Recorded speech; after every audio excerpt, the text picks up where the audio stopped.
सोमवार व्रत कथा। एक समय की बात है, किसी नगर में एक साहूकार रहता था। उसके घर में धन की कोई कमी नहीं थी, लेकिन उसकी कोई संतान नहीं थी। इस कारण वो बहुत दुखी रहता था।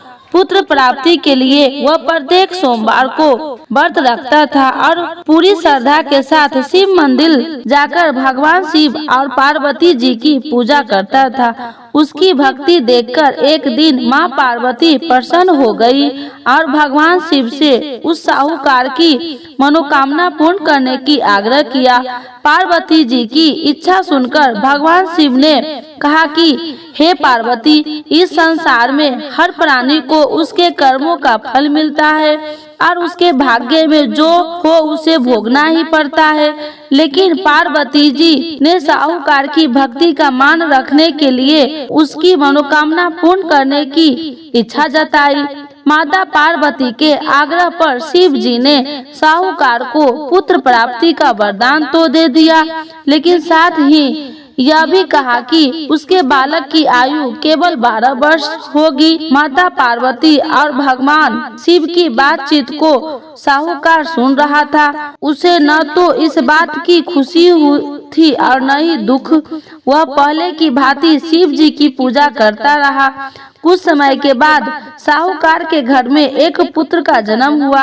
जब वह बालक 11 वर्ष का हुआ तो उसे पढ़ने के लिए काशी भेज दिया गया। साहूकार ने पुत्र के मामा को बुलाकर उसे बहुत सारा धन दिया और कहा कि तुम इस बालक को काशी विद्या प्राप्ति के लिए ले जाओ और मार्ग में यज्ञ कराना। जहाँ भी यज्ञ कराओ वहाँ ब्राह्मणों को भोजन कराते और दक्षिणा देते हुए जाना। दोनों मामा भतीजे इसी तरह यज्ञ कराते और ब्राह्मणों को दान दक्षिणा देते काशी की ओर चल पड़ा।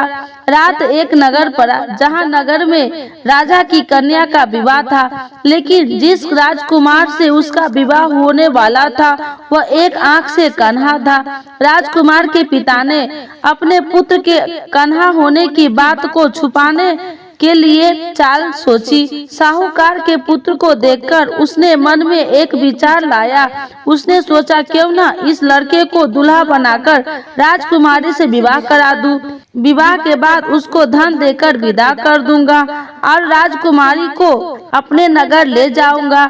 लड़के को दूल्हे के वस्त्र पहनाकर राजकुमारी से विवाह करा दिया, लेकिन साहूकार का पुत्र ईमानदार था। उसने यह बात न्याय संगत नहीं लगी। उसने अवसर पाकर राजकुमारी की चुन्नी के पल्लों पर लिख दिया कि तुम्हारा विवाह मेरे साथ हुआ है, लेकिन जिस राजकुमार के संग तुम्हें भेजा जाएगा वह एक आंख से कन्हा है। मैं तो काशी पढ़ने जा रहा हूँ। जब राजकुमारी ने चुन्नी पर लिखा बातें पढ़ी तो उसने अपने माता पिता को यह बात बताई। राजा ने अपनी पुत्री को विदा नहीं किया, जिसके बारात वापस चली गई। दूसरी ओर साहूकार का लड़का और उसका मामा काशी पहुँचे और वहां जाकर उन्होंने यज्ञ किया। जिस दिन लड़के की आयु 12 साल की हुई उसी दिन यज्ञ रखा गया। लड़के ने अपने मामा से कहा कि मेरी तबीयत कुछ ठीक नहीं है। मामा ने कहा कि तुम अंदर जाके सो जाओ। शिव जी के वरदान अनुसार कुछ ही देर में उस बालक के प्राण निकल गए। मृत भांजे को देखकर उसके मामा ने विलाप शुरू किया। संयोगवश उसी समय शिव जी और माता पार्वती उधर से जा रहे थे। पार्वती ने भगवान से कहा, स्वामी, मुझे इसके रोने के स्वर सहन नहीं हो रहा। आप इस व्यक्ति के कष्ट को अवश्य दूर करें। जब शिव जी मृत बालक के समीप गए तो वह बोले कि यह उसी साहूकार का पुत्र है जिसे मैं 12 वर्ष की आयु का वरदान दिया है। अब इसकी आयु पूरी हो चुकी है, लेकिन मातृ भाव से विभोर माता पार्वती ने कहा कि हे महादेव, आप इस बालक को और आयु देने की कृपा करें, अन्यथा इसके वियोग से मैं इसके माता पिता को भी तड़प तड़प कर मर जाएंगे। माता पार्वती के आग्रह करने पर भगवान शिव ने उस लड़के को जीवित का वरदान दिया। शिव जी की कृपा से वह लड़का जीवित हो गया। शिक्षा समाप्त कर लड़का मामा के साथ अपने नगर की ओर चल दिया। दोनों चलते हुए उसी नगर में पहुँचे जहाँ उसका विवाह हुआ था। उस नगर में भी उन्होंने यज्ञ आयोजन किया।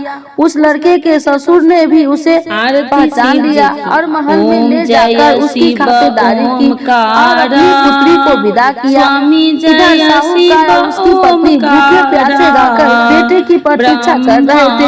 उन्होंने प्रण कर रखा था कि यदि उन्हें अपने बेटे की मृत्यु का समाचार मिला तो वह भी प्राण त्याग देंगे, परंतु अपने बेटे की जीवित होने का समाचार पाकर वह बेहद खुश हुई।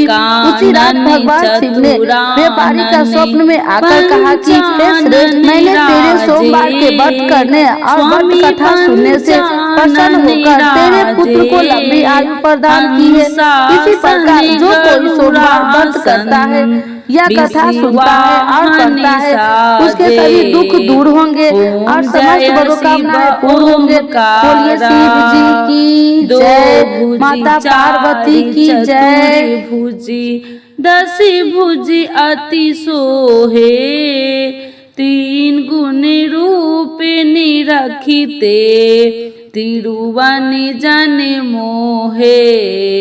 ओम जय शिव ओमकारा, अच्छी माला बनी माला, मुंडी माला धारी, स्वामी मुंडी माला धारी, त्रिपुरारी संकारी, करी माला धारी। ओम जय शिव ओमकारा, श्वेतांबर पीतांबर, बाघांबर अंगे, स्वामी बाघांबर अंगे, सनकादिक गरुनादिक, सनकादिक गरुनादिक, भूतादिक संगे। ओम जय शिव ओमकारा, करके मध्य कमंडल, चक्र त्रिशूलधारी, स्वामी चक्र त्रिशूलधारी, सुखकारी दुखहारी, जग पालनकारी। ओम जय शिव ओमकारा, ब्रह्मा विष्णु सदा शिव, जानत अविवेका, स्वामी जानत अविवेका, मधु कैटभ दौ मारे, मधु कैटभ दौ मारे, सुर भयहीन करे। ओम जय शिव ओमकारा, लक्ष्मी सावित्री पार्वती संगा, पार्वती अर्धांगी, शिव लहरी गंगा।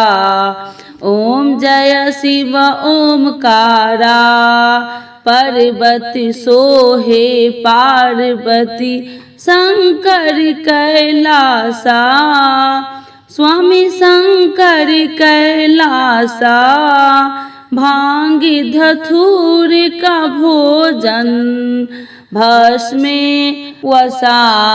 ओम जय शिव ओमकारा, जटा में गंगा बहती है, गल मुंडन माला, स्वामी गल मुंडन माला, शेष नाग लिपटावती, ओढ़त मृग छाला।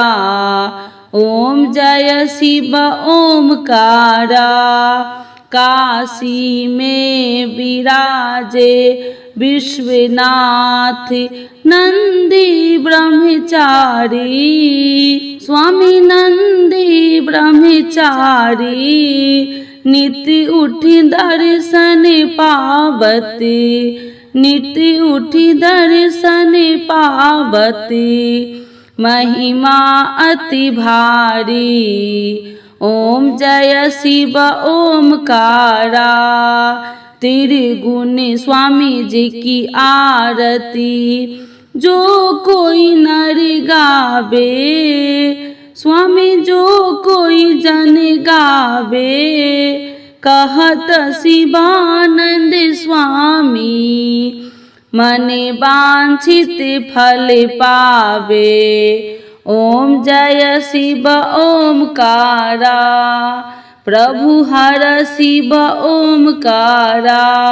भोला बाबा की जय, पार्वती माता की जय।